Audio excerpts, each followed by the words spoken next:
Hello everyone, welcome back to another episode of Technologyglance. Today in this video, I'm going to guide you through how you can enable Latvian on Brave. So let's get started. Firstly, open Brave browser in your device. Then tap on three dots icon.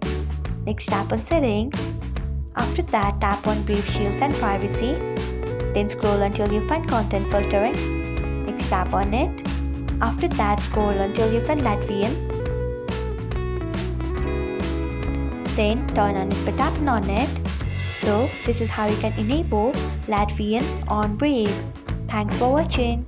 If you found this guide helpful, we would love it if you hit the thumbs up button below. We upload great new tech tutorials like this one every day, so do not forget to subscribe to our channel and hit the bell icon so that you'll never miss another update.